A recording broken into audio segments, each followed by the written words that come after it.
Thank you very much, everybody. So this is a big, big day, a beautiful day, potentially one of the great days ever in civilization. Things that have been going on for hundreds of years and thousands of years. We're going to, at least we're at a minimum very, very close, and I think we're beyond very close. And I want to thank Bibi for really getting in there and doing a job. We've worked well together, as we have with many other countries, both of us, with many other countries, which is the only way this whole situation gets solved. And I'm not just talking about Gaza. Gaza is one thing, but we're talking about much beyond Gaza. The whole deal, everything getting solved. It's called peace in the Middle East. So today is a historic day for peace, and Prime Minister Netanyahu and I have just concluded an important meeting on many vital issues, including Iran, trade, the expansion of the Abraham Accords, and most importantly, we discussed how to end the war in Gaza, but it's just a part of the bigger picture, which is peace in the Middle East, and let's call it eternal peace in the Middle East. So this is far more than anybody expected, but the level of support that I've had from the nations in the Middle East and surrounding Israel and neighbors of Israel has been incredible, incredible. Every single one of them. This afternoon, after extensive consultation with our friends and partners throughout the region, I'm formally releasing our principles for peace, which people have really liked, I must say. And these are done, not just routinely done, these are done with total consideration and working with the nations that we're talking about. All of these nations have made contributions to those suggestions. I want to thank the leaders of many Arab and Muslim nations for their tremendous support in developing the proposal, along with many of our allies in Europe. Europe has been very much involved, and as I was called by many of the European leaders, most of them saying, is this true? Are you really doing peace in the Middle East? This is the most incredible thing we've heard. Some think it's the biggest thing they've ever heard. They called just to find out, was it just a rumor or is it actually done? And then they said, have you spoken to the Arab leaders? Have you spoken to all of the other leaders that we have to get? A lot of people involved in this one.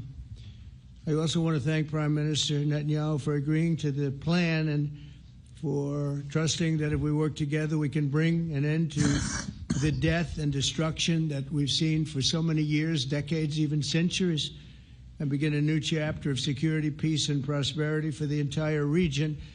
And I want to just say that my meetings and dialogue that we had with so many countries, Saudi Arabia as an example, the king is a phenomenal person. The Emir of Qatar, he's incredible people. UAE, and that's MBZ and ABZ. We're totally involved. These are the people that we've been dealing with and who've been actually very much involved in this negotiation, giving us ideas, things they can live with, things they can't live with. Pretty complex. I mean, after 2,000, 3,000 years, whatever it is, I guess it's got to be a little complex, or it would have been done a long time ago. The King of Jordan was with us, as you know, in the United Nations. The President of Turkey, President Erdogan, is a friend of mine, a strong man, but a good man. President of Indonesia, somebody who's an amazing leader, Prabowo. He is an amazing leader and respected by everybody. He was in the room with us. We were together with most of these people that I'm mentioning. Others were by phone or the next day. The Prime Minister and the Field Marshal of Pakistan, they were with us right from the beginning. Incredible. In fact, they just put out a statement that they fully believe in this pact. It just came out just as I was walking around. They said, sir, you have a big notice from the Prime Minister of Pakistan and from the Field Marshal that they back this 100%. President El-Sisi of Egypt, who's terrific. And these are people I've gotten to know over the years. I mean, I would say it started around 2015 and then went into 2016 when the presidency officially began. But I've known him actually for a long time, and there are many cases really great men. I can't say in all cases, but I will tell you in many cases they're great men and some great women too. They tend to be mostly men, however, I will say that. But if accepted by Hamas, this proposal calls for the release of all remaining hostages immediately, but in no case more than 72 hours. So the hostages are coming back, and I hate even saying this from the standpoint, doesn't sound right, but it is so important to the parents. The bodies of the young men, I believe in almost all cases, the young men are coming back immediately. I met with parents. The parents felt as strongly about getting the body of their dead boy back as they did as though the boy were alive and well. It's so important to them. And it means the immediate end to the war itself, not just Gaza. It's the war itself. Under the plan, Arab and Muslim countries have committed, and in writing in many cases, but I actually would take their word for it. The people I mentioned, I'd take their word for it, to demilitarize Gaza, and that's quickly. Decommission the military capabilities of Hamas and all other terror organizations. Do that immediately. And we're relying on the countries that I named and others to deal with Hamas. And I'm hearing that Hamas wants to get this done too, and that's a good thing. And destroy all terror infrastructure, including the tunnels, weapons, production facilities. They have a lot of production facilities that we're destroying. They'll also help train local police forces in the areas that we're discussing right now, in particular in and around Gaza, working with the new transitional authority in Gaza. All parties will agree on a timeline for Israeli forces to withdraw in phases. They'll be withdrawing in phases. No more shooting, hopefully. As progress is made toward achieving these goals, Arab and Muslim nations need to be allowed the chance to fulfill these commitments of dealing with Hamas. They have to deal with them because they were the one group that we have not dealt with. I haven't dealt with them. But the Arab countries are going to, and Muslim countries are going to be dealing with Hamas, and I believe they've already been there. I think they probably have an understanding, and they haven't maybe mentioned that, but I would imagine they do. Otherwise, they wouldn't have gone as far as they've gone. If they're unable to do so, then Israel would have the absolute right and actually our full backing, U.S. full backing. Marco's here, and a lot of our leaders are here, our great Vice President, Susie Wiles, Steve Witkoff, Jared Kushner. They've been so involved in this process. I don't think anybody else could have done it or even come close. But it's we're right there. We're right there. First time in thousands of years, I think you can probably say, if you really look into it, if you study back, if you're a scholar, you would say thousands of years. Israel would have my full backing to finish the job of destroying the threat of Hamas. But I hope that we're going to have a deal for peace. And if Hamas rejects the deal, which is always possible, they're the only one left. Everyone else has accepted it. But I have a feeling that we're going to have a positive answer. But if not, as you know, Bibi, you'd have our full backing to do what you would have to do. Everyone understands that the ultimate result must be the elimination of any danger posed in the region, and that danger is caused by Hamas. The tyranny of terror has to end, and this is, again, something that we're looking for. This is eternity. This is for forever.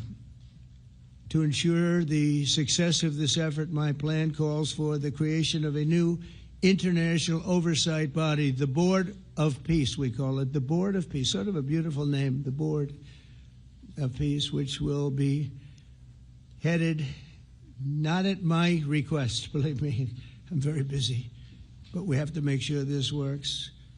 The leaders of the Arab world, and Israel, and everybody involved asked me to do this, so it would be headed by a gentleman known as President Donald J. Trump of the United States. That's what I want, is some extra work to do, but it's so important that I'm willing to do it, and we'll do it right, and we're going to put leaders from other countries on, and leaders that are very distinguished leaders, and we'll have a board, and one of the people that wants to be on the board is the UK former Prime Minister, Tony Blair, good man, very good man, and some others, and they'll be named over the next few days, and it'll be quite the board.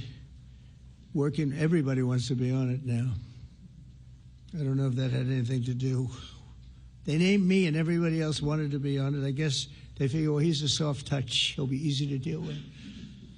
Working with the World Bank and others, it will be responsible for recruiting and training a new government that will be made up of Palestinians along with highly qualified experts from all around the world. Hamas and other terrorist factions will play no role in the board, but they'll play no role in the governance of Gaza at all, directly or indirectly. As you know, thousands of Hamas leaders have been killed and soldiers have been killed. And we can never forget October 7th, but thousands have paid the price for that. And now it's time to get our hostages back and get back to trying to build something that's really great and very important. In our meeting today, Prime Minister Netanyahu was very clear about his opposition to a Palestinian state. And he continuously mentions October 7th, and I understand that. Most people do. And I understand and respect his position on many things, but what he's doing today is so good for Israel. I noticed that they have large crowds gathering in Israel all the time, and they have my name up. They like me for whatever reason, maybe I don't know, but they do like me. But they say two things: please get the hostages back and please end the war. They've had it. It's had it. So I think it's a very popular thing you do, because he's a warrior. He doesn't know about getting back to a normal way of life, but he is a warrior, and Israel's lucky to have him. But now the people want to get back to peace. They want to get back to normalization in a true sense. Several countries have foolishly recognized the Palestinian state. As you know, some of our European friends, allies, good people, but they're really, I think, doing that because they're very tired of what's going on for so many decades. They've been presidents and prime ministers for years, and during this time, having to do with the Middle East, all they're doing is talking about the same thing over and over. They want to see it get back. And nobody wants that more than me, or I believe Bibi too. But the people of Israel want it. They really want it. They want the hostages back. That includes the probably 32 bodies that we're talking about, 20 people that are living, 32 or so people that are dead, and they want to have peace. So let us not forget how we got here. Hamas was elected by the Palestinian people. Israel withdrew from Gaza thinking they would live in peace. Remember that a long time ago? They withdrew. They said, you take it. This is our contribution to peace. But that didn't work out. That didn't work out. It was the opposite of peace. They pulled away. They let them have it. And I never forgot that, because I said, that doesn't sound like a good deal to me. As a real estate person, I mean, they gave up the ocean, right? Ron, they gave up the ocean. They said, who would do this deal? And it still didn't work out. They were very generous, actually.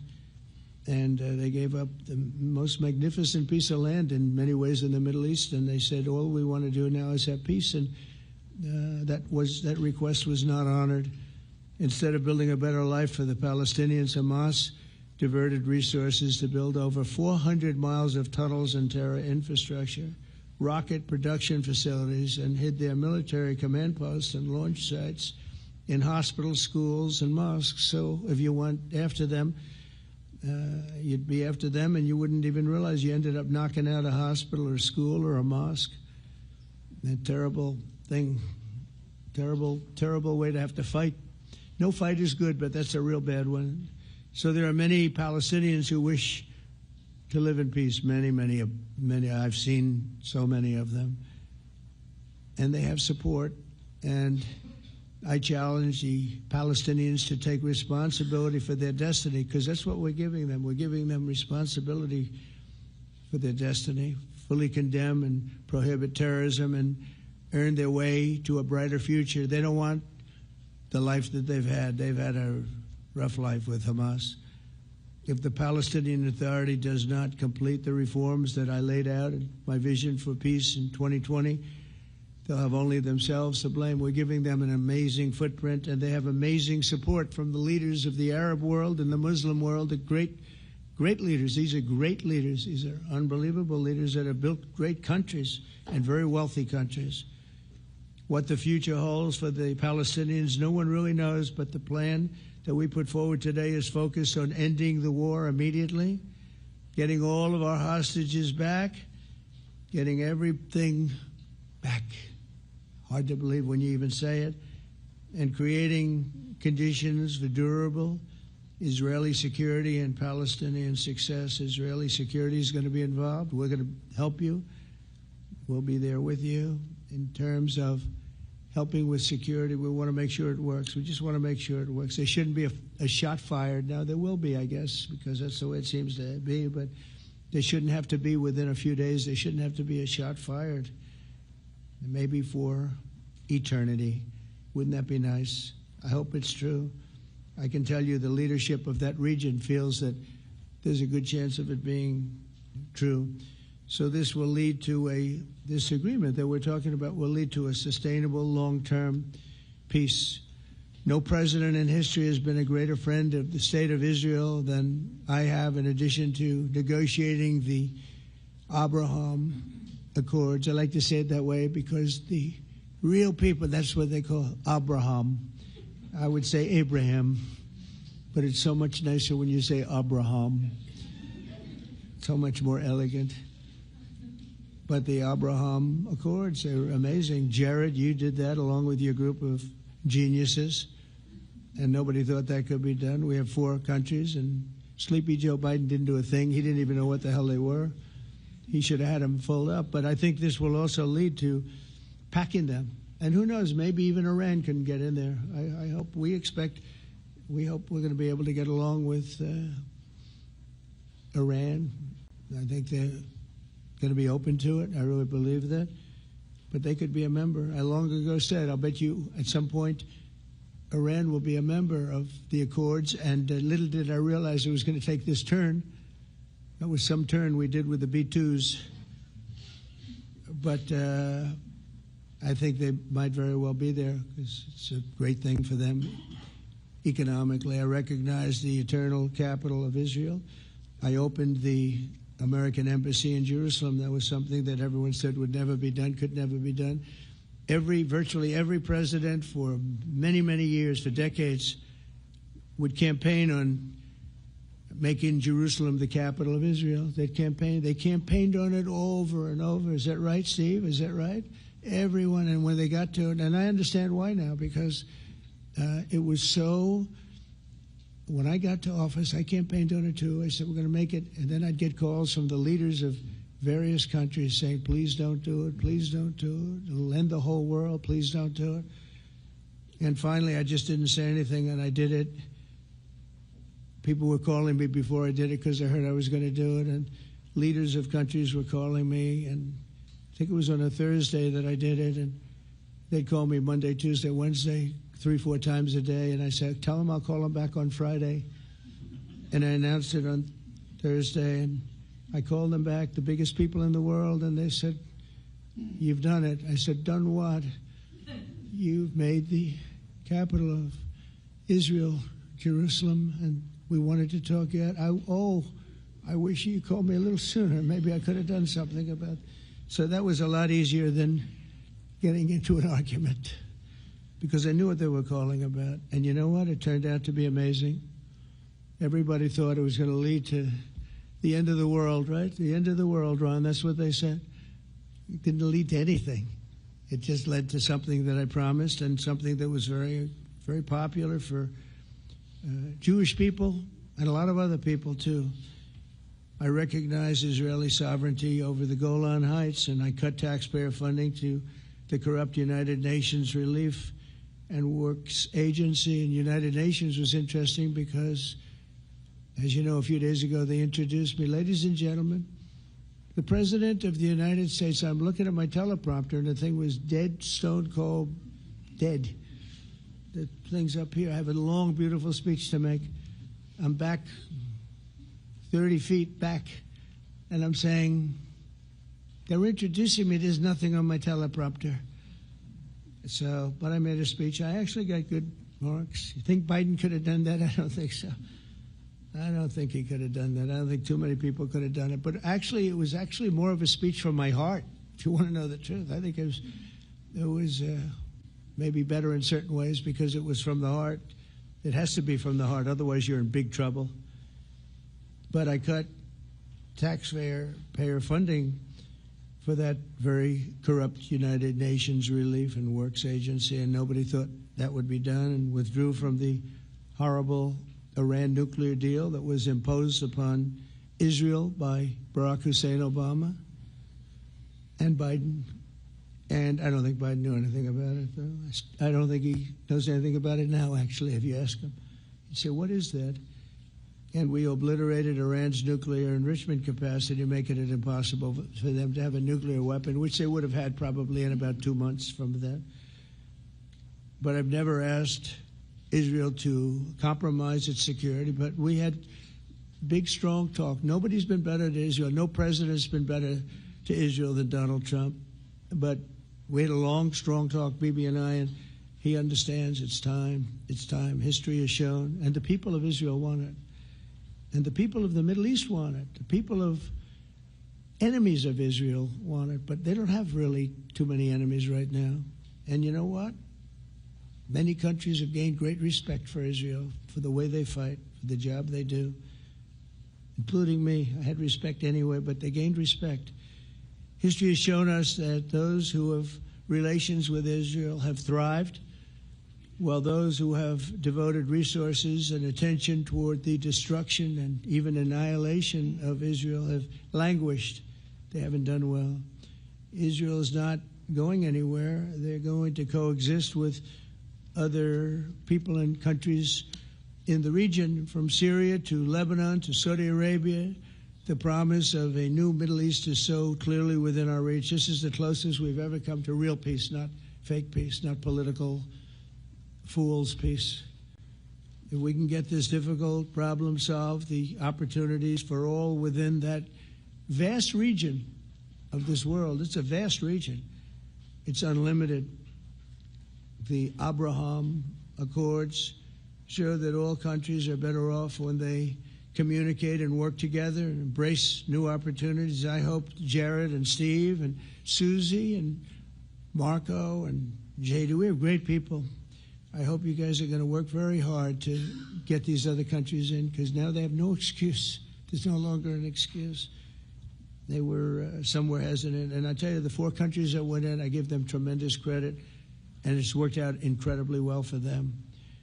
In the same spirit, I'm pleased to report that earlier today we took another important step toward greater understanding in the region. A short time ago, we had a historic phone call in the Oval Office with Prime Minister Tani, who's really a great, great person. So we had a great talk, and I was on the phone, and Bibi was talking. Prime Minister Al Thani was of Qatar. They really had a heart-to-heart conversation. It was a great conversation, I thought. It was productive. It was everything that you need to have something turn out to be successful. And I want to thank Bibi, and I want to thank the Prime Minister. It was fantastic.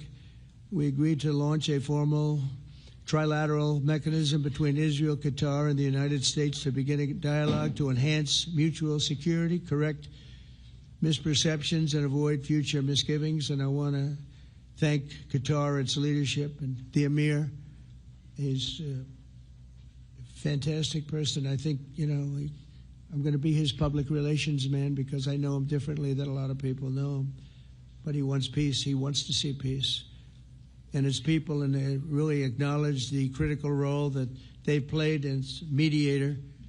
And again, we're not quite finished. We have to get Hamas, but I think they're going to be able to do that. So now it's time for Hamas to accept the terms of the plan that we've put forward today. And again, this is a different Hamas than we were dealing with because I guess over 20,000 have been killed. Their leadership has been killed 3 times over.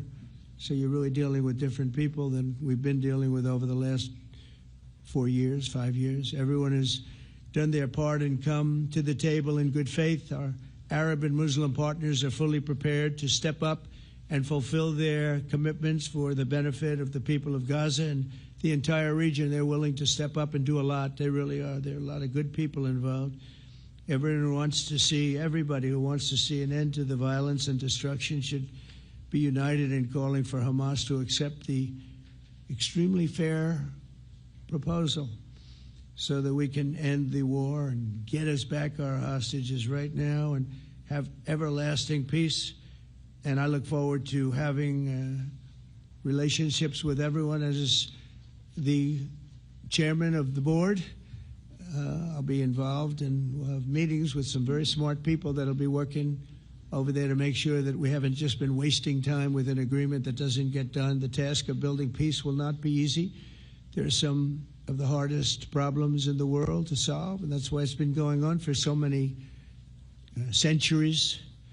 But too many lives are at stake not to try, and this was more than a try. I mean, I think this is something that gets done when you have virtually every country, and these are powerful, powerful countries that have a lot of money, and the money can make things happen. A lot of countries try, and they don't have any money. These are very rich countries that can make things happen. So together we'll forge a much safer and more hopeful future for everybody, including Israel. And I want to thank Prime Minister Netanyahu for his partnership. And I want to thank all of the leaders, the kings and the emirs and the presidents and prime ministers, people I mentioned. And they've been absolutely fantastic to work with. And it's just happened very quickly. It's happened from a couple of weeks before I had a couple of meetings, but a couple of weeks before we went to the United Nations, and we had some incredible meetings. It all came to place. It all took place, and everybody wanted to be a part of it. I don't have anybody that's saying we don't want anything to do with it. It's just the opposite. And I'll tell you, a couple of years ago, a year ago, I don't think we would have had this kind of participation, Mr. VP, right? I don't think we would have had.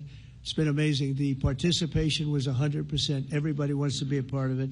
And everybody, those very strong countries, everybody wants it to work. So, Bibi, congratulations on this. I think this will be your crowning achievement, frankly. If this all works out, we think it will. It's going to be your crowning achievement. And I want to thank you very much for being here. Thank you. Please. Thank you. Thank you. Mr. President, first I want to thank you for graciously hosting me once again in the White House. And second, I want to thank you for your friendship and for your leadership. From Jerusalem to Tehran, from the Golan Heights to Gaza, you've proven time and again what I've said many times. You are the greatest friend that Israel has ever had in the White House. And Mr. President, you and I both know it's not even close. While you focus at home on making America great again, your leadership abroad is changing the world for the better, ending wars and advancing peace. I believe that today we're taking a critical step towards both ending the war in Gaza and setting the stage for dramatically advancing peace in the Middle East, and I think beyond the Middle East. important Muslim countries. I support your plan to end the war in Gaza, which achieves our war aims. It will bring back to Israel all our hostages, dismantle Hamas's military capabilities, end its political rule, and ensure that Gaza never again poses a threat to Israel. We would not have achieved this turning point without the courage and sacrifice of our incredibly brave soldiers. They fight like lions to defend the people of Israel, and they serve on the front line in the war between civilization and barbarism. Mr. President, when our two countries stand shoulder to shoulder, we achieve the impossible. Just a few months ago, in Operation Rising Lion and Operation Midnight Hammer, we struck a decisive blow against Iran's nuclear and ballistic missile program. Your bold decision to send those B-2s made the region safer and the world safer. Now, under your leadership, we're taking the next step to win the war and expand the peace. Your plan is consistent with the 5 principles my government set for the end of the war and the day after Hamas. Everybody asks, what is your plan for the day after Hamas? Here's our plan. Passed it in the cabinet. All our hostages, both those who are alive and those who died, all of them will return home immediately. Hamas will be disarmed. Gaza will be demilitarized. Israel will retain security responsibility, including a security perimeter for the foreseeable future. And lastly, Gaza will have a peaceful civilian administration that is run neither by Hamas nor by the Palestinian Authority. If Hamas agrees to your plan, Mr. President, the first step will be a modest withdrawal, followed by the release of all our hostages within 72 hours. The next step will be the establishment of an international body charged with fully disarming Hamas and demilitarizing Gaza. I appreciate your willingness to lead the body, Mr. President. I really appreciate it because you have a lot of things to do, and this is important. And it reflects the confidence that this will give everyone, that things will be followed up on all the commitments made. The fact that you're taking this on, I think, helps a lot to make sure that everything flows in the direction that we want. Now, if this international body succeeds, we will have permanently ended the war. Israel will conduct further withdrawals linked to the extent of disarmament and demilitarization, but will remain in the security perimeter for the foreseeable future.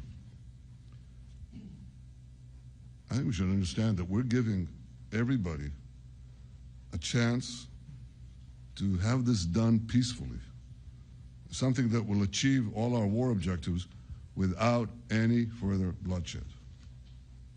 But if Hamas rejects your plan, Mr. President, or if they supposedly accept it and then basically do everything to counter it, then Israel will finish the job by itself. This can be done the easy way, or it can be done the hard way, but it will be done. We prefer the easy way, but it has to be done. All these goals must be achieved because we didn't fight this horrible fight, sacrifice the finest of our young men to have Hamas stay in Gaza and threaten us again and again and again with these horrific massacres. Mr. President, I was encouraged by your clear statement at the UN against the recognition of a Palestinian state. That would be an outcome that, after October 7th, would reward terrorism, undermine security, and endanger Israel's very existence. As for the Palestinian Authority, I appreciate your firm position that the PA could have no role whatsoever in Gaza without undergoing a radical and genuine transformation. In your 2020 peace plan, which you mentioned just now, you made clear what that transformation requires. It's not lip service. It's not checking a box. It's a fundamental, genuine, and enduring transformation. And that means ending pay to slay, changing the poisonous textbooks that teach hatred to Jews, to Palestinian children, stopping incitement in the media, ending lawfare against Israel at the ICC, the ICJ, recognizing the Jewish state, and many, many other reforms. It won't come as a surprise to you that the vast majority of Israelis have no faith that the PA leopard will change its spots. But rather than wait for this miraculous transformation, your plan provides a practical and realistic path forward for Gaza in the coming years, in which Gaza will be administered neither by Hamas nor the Palestinian Authority, but by those committed to a genuine peace with Israel. I think this can be not only a new beginning for Gaza, I think it can be a new beginning for the entire region. Under your leadership, we can re-energize, well, I've got to contribute my own, we can re-energize the Abraham Accords. That's what it's called in the original Hebrew, Abraham. Abraham is fine, Abraham, however you want to call it. Under your leadership, Mr. President, we can re-energize the Abraham Accords that we forged 5 years ago. We can expand them to many more Arab and Muslim nations that choose moderation over extremism. I think there's an opportunity here. It's not going to be easy. It's tough going. But I think if we succeed, you're absolutely right. We're going to open possibilities that nobody even dreamed of. But I think we dream of them. As you've told me, Mr. President, and you've told the world many, many times, you said, remember October 7th. Remember October 7th. And we do. We will never forget the horrors of October 7th, and we will do whatever is necessary to make sure they don't happen again. Since October 7th, Israel's enemies have learned a hard truth. Those who attack us pay a heavy price, but those who partner with us advance progress and security for their peoples. President Trump just said it. It's also in the Bible. It says, those who will bless you will be blessed, and those who will curse you will be cursed. And that's actually what is happening. We want the blessings. I think we've done a lot in the past 2 years to end the curse. We're not finished, but we've done a lot. And we've done a lot together to end the curse. I want to thank your entire team for their efforts to get to this point. I especially want to thank Steve Witkoff and Jared Kushner for their indefatigable work to bring Israel and Arab states in the region closer together. I am deeply grateful to both of them for their work. We had a phone call today just to make it clear. I said to the Prime Minister of Qatar, Israel was targeting terrorists, wasn't targeting Qatar. And of course, we regretted the loss of the Qatari citizen. It wasn't our target. And I very much appreciate President Trump's proposal to have a trilateral body, the United States, Israel, and Qatar, to work out respective grievances. There are quite a few. But if we could try to mitigate them or put it on a different footing, I think that'll be good for everyone. Above all the people, the fine team, and many helpers who've done this, I want to thank you, Mr. President. History has already shown that under your leadership, Israel and America can change the face of the Middle East. And today I'm hopeful that your plan to end the war in Gaza will do so again and do so soon. It will free our hostages, end Hamas's tyranny in Gaza, and enable a more secure and prosperous future for the peoples of our region. Thank you, Mr. President. May God bless America. May God bless Israel. May God bless the indispensable alliance between our countries. And may I add, in Hebrew, G'mal Chatima Tova, may we all be inscribed in the book of life. Thank you. Thank you very much, Bibi. So I think while we wait for these documents to be signed and get everybody in line, I think it maybe is not really appropriate to take questions. I'm meeting with, as you know, a couple of Democrats in a little while about the country, about keeping our country open. They're going to have to do some things because their ideas are not very good ones. They're very bad for our country. So we'll see how that works out. But this is something that was really historic today. This was something that was amazing. I think, Bibi, I mean, depending on you, I think while we're waiting for signatures and waiting for approvals from a lot of different countries that are involved in this, we probably shouldn't take questions? Or would you like to take a question or two from perhaps a friendly Israeli reporter, if there's such a thing? That's a very, very tough proposition. But I would think, Mr. President, that I would go by your instinct that this is, we'll have enough time for questions. Let's settle the issue first, I think. No. Thank you very much, everybody. Thank you.